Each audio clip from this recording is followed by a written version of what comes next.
il est préférable de ne pas dire certaines choses, mais il est encore plus préférable de ne pas les partager.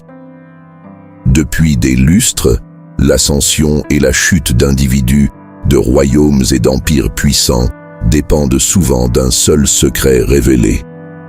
Les secrets ont du pouvoir, agissant comme des boucliers et des épées, nous protégeant ou nous conduisant à notre perte. Mais que se passerait-il s'il existait des secrets si vitaux, si essentiels, qu'ils ne devraient jamais être révélés à personne? Les anciens stoïciens connaissaient bien ces secrets et pratiquaient une discipline de silence et de discrétion qui les protégeait du mal et préservait leur dignité. Dans cette vidéo, nous aborderons 10 sujets que nous recommandons de garder secrets comme un stoïcien et de ne jamais les révéler à personne. Ils sont tous cruciaux et interconnectés. Alors, restez à l'écoute jusqu'à la fin de la vidéo pour découvrir pourquoi. Les secrets ont du pouvoir, servant à la fois de boucliers et d'épées, nous protégeant ou nous conduisant à notre perte. Mais il y a des secrets si vitaux, si essentiels, qu'ils ne doivent jamais être révélés à n'importe qui. Les anciens stoïciens connaissaient bien ces secrets et pratiquaient une discipline de silence et de discrétion qui les protégeait des dommages et préservait leur dignité. Dans cette vidéo, nous discuterons de 10 sujets que nous vous recommandons de garder secrets en tant que stoïques et de n'y jamais révéler à personne. Tous sont cruciaux et interconnectés, alors restez à l'écoute jusqu'à la fin de la vidéo pour comprendre pourquoi. Les batailles silencieuses que vous menez derrière chaque visage que vous rencontrez cachent des univers de récits. Certains sont racontés à voix haute, mais la plupart restent tus. Ces récits silencieux, tissés à partir de défis et de luttes personnelles, détiennent souvent un immense pouvoir. Pourquoi? Parce qu'ils nous façonnent, modèlent nos perspectives et nous poussent à nos limites. Mais tout comme l'acier le plus résistant est forgé dans le feu le plus intense, nous le sommes aussi à travers ces batailles intérieures. Épicus nous rappelle subtilement que ce n'est pas ce qui vous arrive, mais comment vous réagissez qui compte. Au sein de ces mots réside l'écho d'innombrables moments où nous avons lutté avec nos pensées, alors disparaît fardeau que le monde ignore. Cela signifie-t-il que nous devrions tout garder pour nous-mêmes? Non, mais il s'agit de discerner à qui se confier et quand. Tout le monde peut écouter, mais tous n'écoutent pas, et encore moins comprennent. Choisir de révéler ces batailles est un privilège, et il faut avancer avec précaution, partageant uniquement avec ceux qui ont gagné le privilège de votre confiance.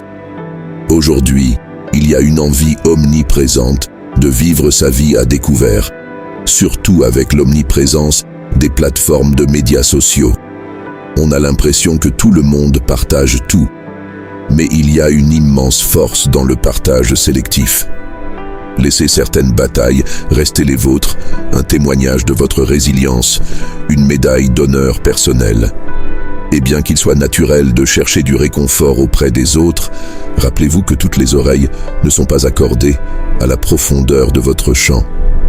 Parfois, la musique de vos luttes est mieux appréciée dans les sanctuaires silencieux de votre propre cœur. Après tout, comme le croyaient les stoïciens, la véritable transformation s'épanouit souvent dans le silence. Les murmures du doute de soi. Avez-vous déjà été au bord d'une décision pour être ramené par les voix étouffées de l'incertitude? Ces doux murmures « Suis-je assez bon? Et si j'échoue ?» sont les résidents clandestins de l'esprit, nous poussant loin de notre potentiel. Bien qu'il soit tentant de crier ses insécurités, espérant que quelqu'un les réfute, un stoïque comprend l'importance de les garder abrités, du moins jusqu'à ce qu'ils soient pleinement reconnus et adressés. Pourquoi, demandez-vous? Parce que ce ne sont pas les événements externes qui vous troublent, mais vos propres jugements à leur égard. Cette vision empruntée aux antiques couloirs du stoïcisme suggère que confronter nos dialogues internes au lieu de les amplifier pour le monde peut être une expérience transformative. Le monde, surtout dans sa forme actuelle, a souvent tendance à amplifier nos insécurités. Vous partagez un doute de soi, et soudainement, il y a un torrent de conseils, souvent contradictoires, s'ajoutant à la cacophonie de la confusion. Considérez plutôt une approche différente. Engagez-vous avec ces murmures dans l'arène silencieuse de l'introspection. Laissez votre compréhension être le baume, pas les opinions de tant d'autres. Défiez ces voix, dialoguez avec elles, peut-être même raisonnez avec elles. Maintenant, où chaque émotion peut être amplifiée en un instant par une simple publication ou un partage, il est essentiel de considérer avec soin ce que vous choisissez de révéler et à qui. Devenir rapidement un spectacle public détient un pouvoir inégalé dans le fait de chérir la solitude, surtout pour apprivoiser les voix indisciplinées du doute de soi. Elles ont besoin de ton attention exclusive, pas celle du monde. N'est-il pas plus sage de d'abord réparer les fuites d'un bateau en privé plutôt que d'inviter un public à le regarder couler? Tes projets futurs, as-tu déjà ressenti le poids du regard de quelqu'un d'autre, curieux de tes prochains mouvements? Il y a quelque chose d'incroyablement puissant à maintenir tes plans futurs avec dignité plutôt que de les laisser devenir des sujets de conversation à table. Tes aspirations, rêves et ambitions t'appartiennent à toi seul. En ne révélant pas chaque détail, tu conserves un élément de mystère et d'imprévisibilité. Nous vivons à une époque où tout le monde est pressé de partager, pourtant, il y a de la force à garder ses cartes près de soi, laissant les actions parler plus fort que les mots. L'histoire regorge d'exemples de personnes ayant vanté prématurément leurs projets pour les voir s'effondrer. Napoléon Bonaparte en est un exemple. Sa génie militaire était inégalé, mais son arrogance a diffusé ses plans, sous-estimant souvent ses adversaires, devenant souvent sa faiblesse. La bataille de Waterloo sert de rappel poignant. Trop en dire peut mener à sa perte. De même, des magnates des affaires comme Howard Hughes étaient réputés pour garder leurs projets secrets, assurant ainsi que les concurrents étaient toujours un pas en arrière. C'est une leçon sur la puissance de l'imprévisibilité et de l'avantage stratégique de la discrétion. Aujourd'hui, nous sommes plus connectés que jamais avec les réseaux sociaux qui nous tentent d'annoncer chaque intention. Mais le stoïcisme nous rappelle qu'il y a de la valeur à prendre du recul et à adopter une approche plus mesurée. En gardant tes plans futurs secrets, tu protèges non seulement tes ambitions, mais tu te donnes aussi la liberté de t'adapter et de changer sans pression externe. Comme le dit sagement Sénéca, si une personne ne sait pas vers quel port elle navigue, aucun vent n'est favorable. C'est un rappel convaincant de fixer notre cap, mais de le partager, seulement lorsque c'est nécessaire, principalement avec soi-même. Garder ton avenir proche de toi ne signifie pas que tu as peur ou que tu es incertain. Au contraire, cela témoigne d'une compréhension puissante de la dynamique du monde. Tu ne retiens pas par souci des secrets, tu préserves la sacralité de ton voyage, t'assurant que lorsque le monde observera tes pas, ils seront fermés, délibérés et toujours en mouvement en avant. La tentation du confort excessif peut sembler contre-intuitive, mais il y a une sagesse inhérente à garder nos sorties régulières de notre zone de confort secrète. Lorsque tu partages chaque défi, chaque entreprise en dehors de ta norme, l'intention change souvent. Soudainement, tu cherches la validation, des applaudissements pour être si courageux ou audacieux. Mais l'approche stoïque ne vise pas la validation externe, elle vise la croissance interne. La prochaine fois que tu décides de te lever 1 heure plus tôt pour lire ou de marcher sous la pluie pour te sentir vivant, peut-être garder cela pour toi. Ce n'est pas un spectacle, c'est un voyage personnel, comme l'a murmuré Marcus à travers le temps. Est-ce pour l'apparence ou pour un véritable progrès? Les archives historiques évoquent Alexandre le Grand et ses conquêtes inégalées.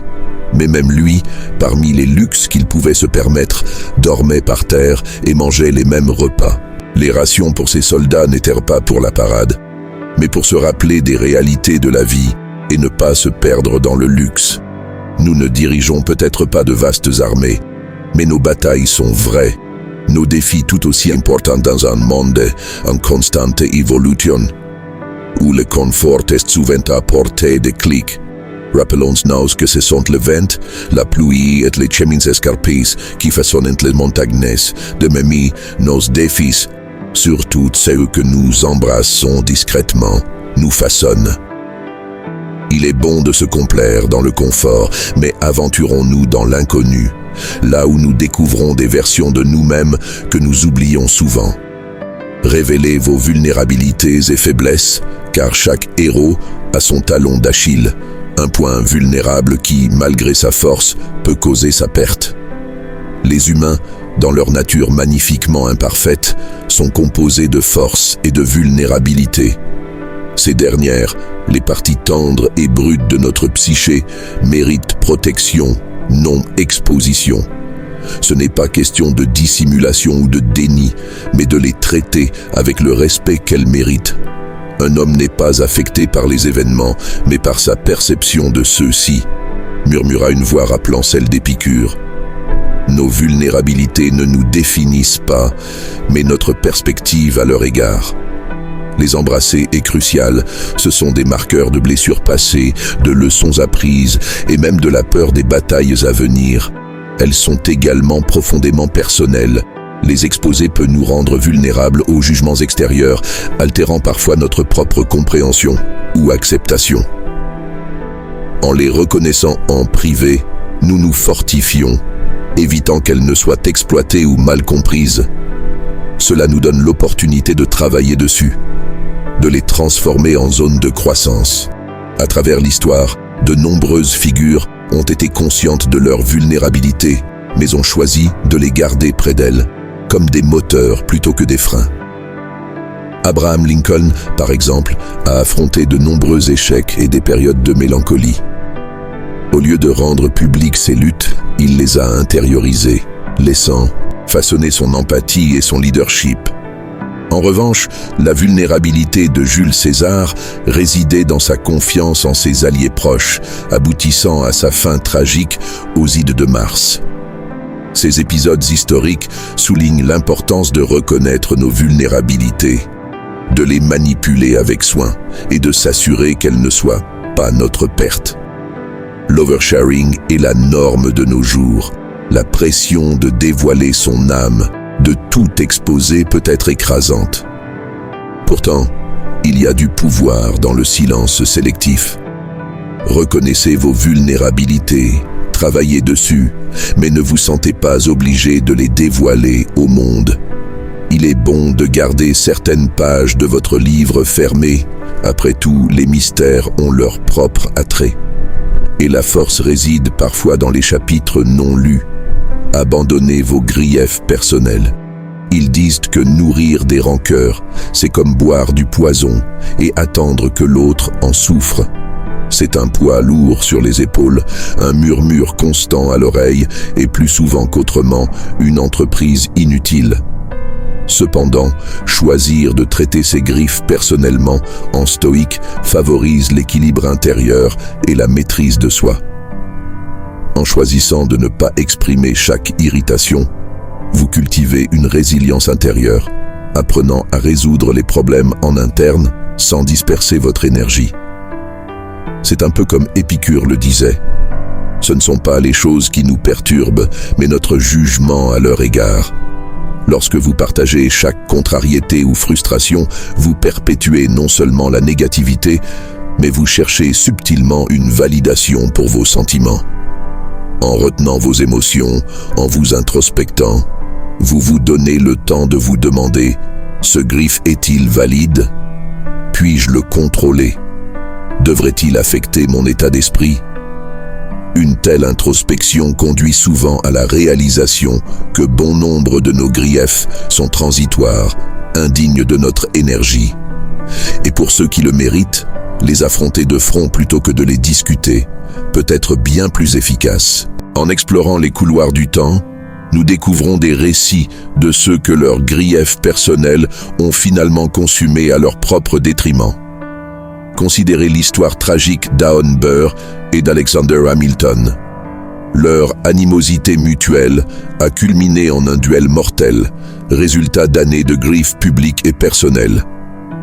Les deux hommes ont payé cher, Hamilton de sa vie et Burr de sa réputation, et plus tard, de sa propre réflexion mélancolique sur ses choix.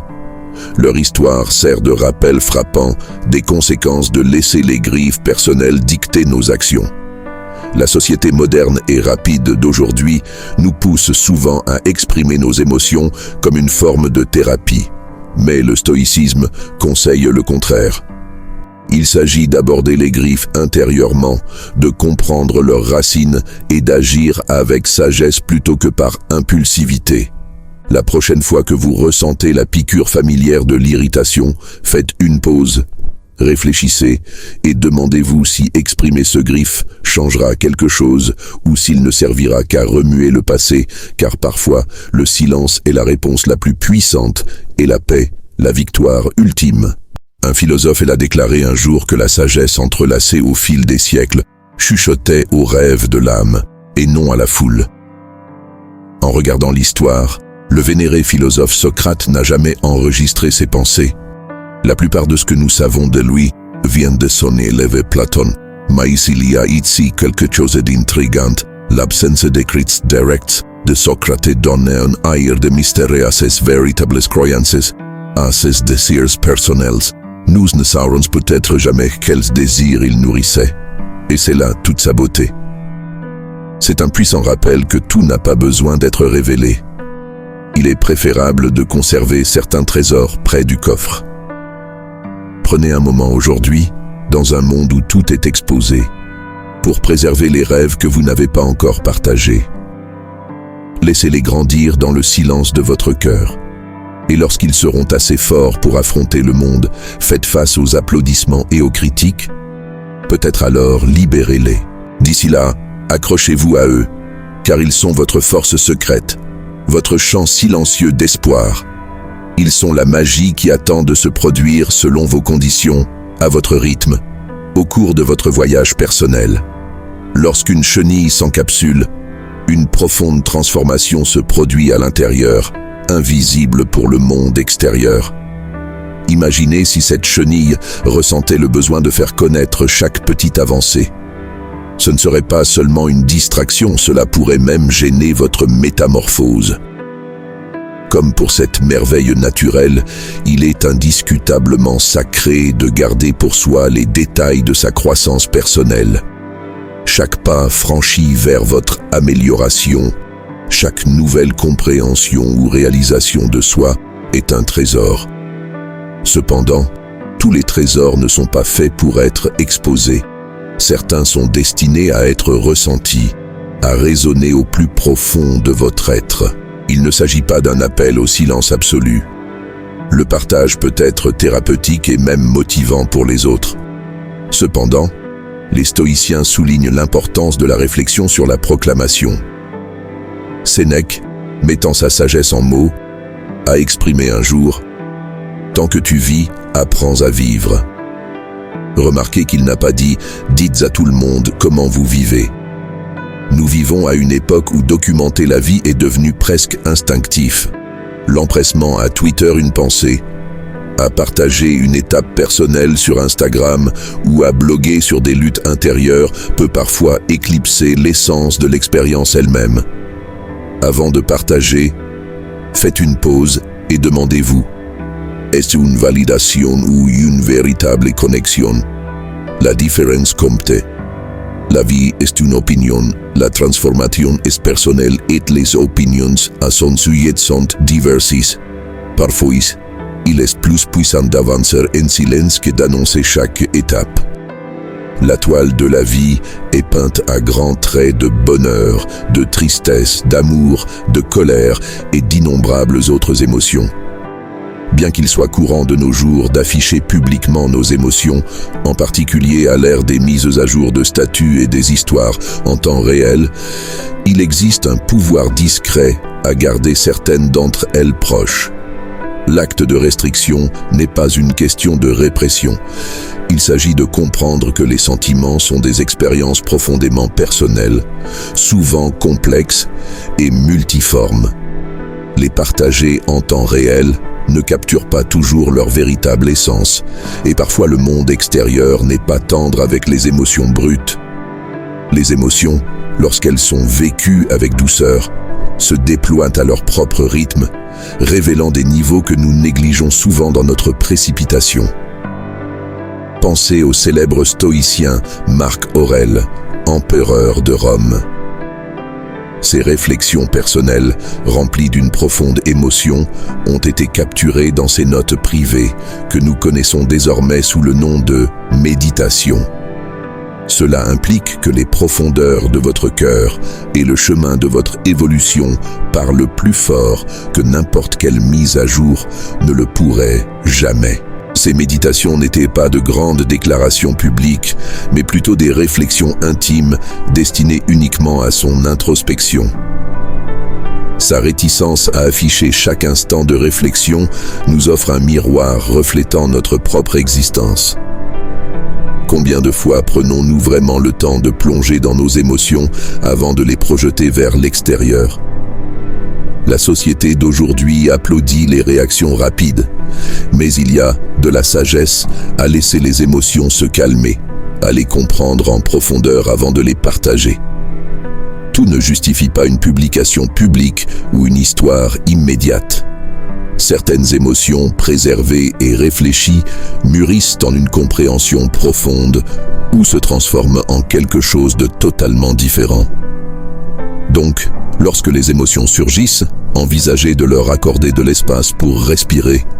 Elles représentent votre odyssée personnelle à travers la vie. Toutes les odyssées n'exigent pas un public, certaines sont mieux parcourues seules, attendant d'être partagées lorsque le cœur le désire vraiment. Merci de nous accompagner dans ce voyage.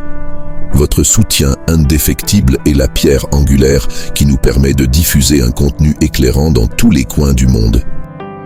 Si vous souhaitez explorer davantage un sujet spécifique, n'hésitez pas à partager vos suggestions dans les commentaires.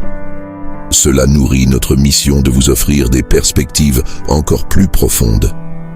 Et si vous avez trouvé de la valeur dans le contenu d'aujourd'hui, montrez votre appréciation avec un like et en appuyant sur ce bouton d'abonnement. Gardons collectivement la flamme de la connaissance brillante. Avant de partir, prenez un moment pour regarder cette vidéo sur les habitudes contraires au stoïcisme qui pourraient être ancrées dans votre routine quotidienne.